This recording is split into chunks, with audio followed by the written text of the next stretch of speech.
That Luis and Sheridan will be in Bermuda at the same time I'm there to file my divorce papers is a stunning coincidence, to say the least. I've even come up with the germ of a plan to kill my poor sister and perhaps Luis, given the distance he'll be from Harmony. Look, I'm sure it's a brilliant plan, Pookie. Just make sure you file the divorce papers first. Oh, yes, I will, my pet.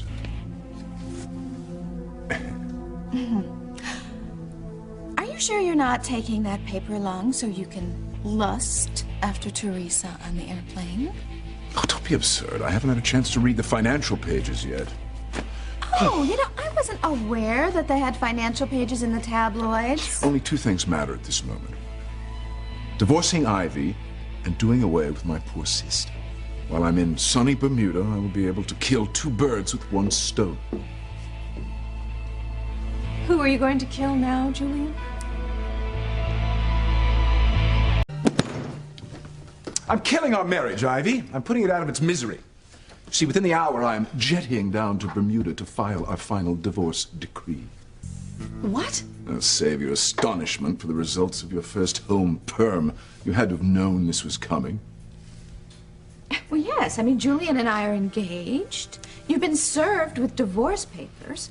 I've done everything but help you pack, Ivy. I've made no secret that I wanted out of this miserable marriage since I first learned that you lied to me about Ethan being my son. So why don't you take a good look around? Look, but don't touch. You see, today is the last day that you can enjoy the trappings of this estate, the Crane name, and all the privileges that go with it. Because tomorrow, you're going to be nothing but a member of the great unwashed. You see, when I returned from Bermuda, I'm going to see to it that you're finally tossed out of this mansion on your lying, adulterous butt!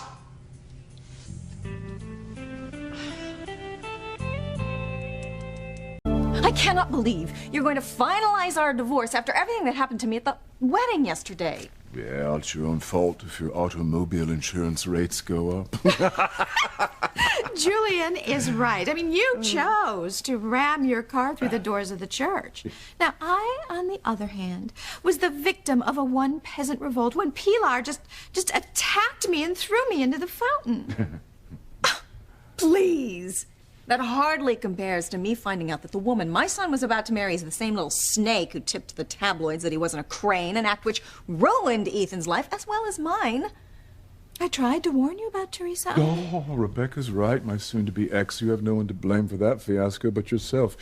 You're the one who invited Teresa into this house and hired her to be your personal assistant. You're the one who kept pushing Ethan on her.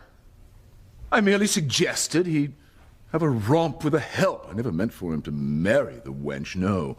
You planted that little nugget with your marry for true love speech. Julian's right again. If you hadn't given Teresa your approval, then Ethan never would have chosen to marry her over Quinn. Why are we even discussing this? Ethan isn't even my son. I don't care if he does or doesn't marry Teresa, no matter how hot and deliciously desirable she may be. Hello? Future wife in the house? I hope you and Porky here will be just as happy as we were, and you... I don't care if you have Teresa or not after what she did to Ethan. Pfft. The subject of Teresa Lopez Fitzgerald is closed, as I'm off to Bermuda to file our final divorce decree. You know, Julian, I am not going to let you get away with this. Let me remind you that this is all your fault. That you lied to me for over 20 years, telling me from the first breath he took that Ethan was my son.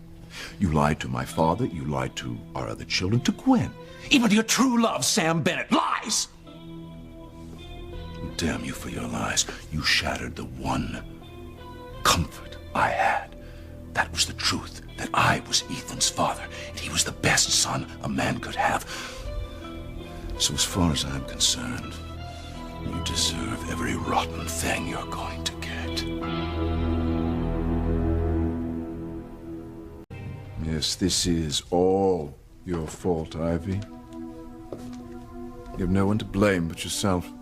You have no one to turn to. Ethan's gone. A few hours, I'll be rid of you. Even your true love, Sam Bennett, is reconciled with little mousy Grace. You've lost everything, even your heart's desire. The future with Ethan's father. Oh, what can I say? All's well that ends well. I'm sorry to interrupt, Mr. Crane. Your car is ready to take you to the airport. And I'm told the Crane jet is fueled and awaiting your arrival. Ah, merci.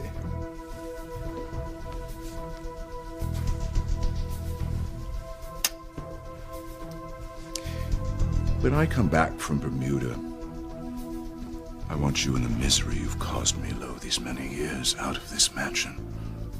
For good.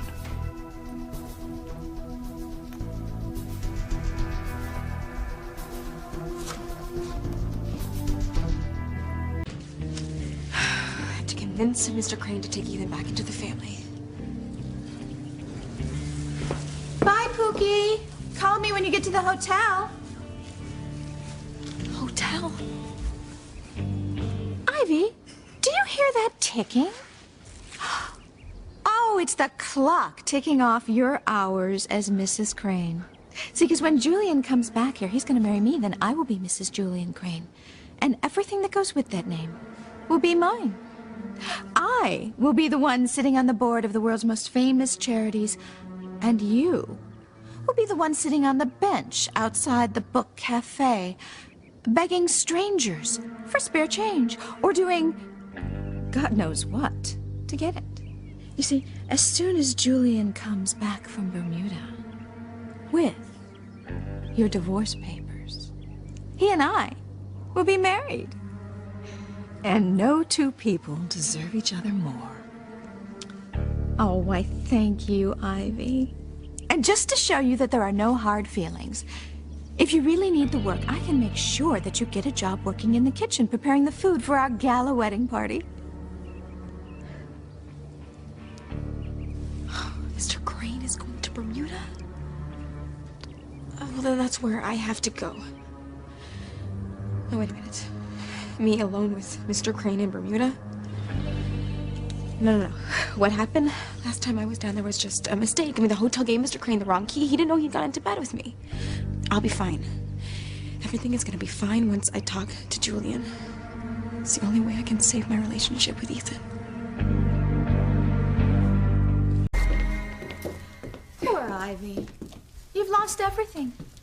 Ethan, the Crane money, the Crane mansion, the Crane power, and Sam.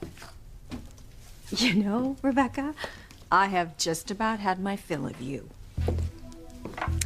Yes, Sam Bennett. Oh, your one true love. Now, how many times and how many ways did you try to win him back? I lost count. But you still lost him. To Grace.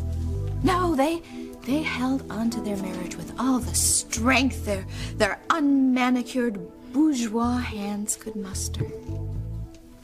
And I hear that the Bennetts actually do believe that marriage is forever. And see, that means Sam is never going to leave Grace. Not now. Not ever. I know, Rebecca. I've come to accept the fact that I will never win Sam away from Grace. Oh, good for you, Ivy. Because miracles just don't happen to losers like you. They just don't.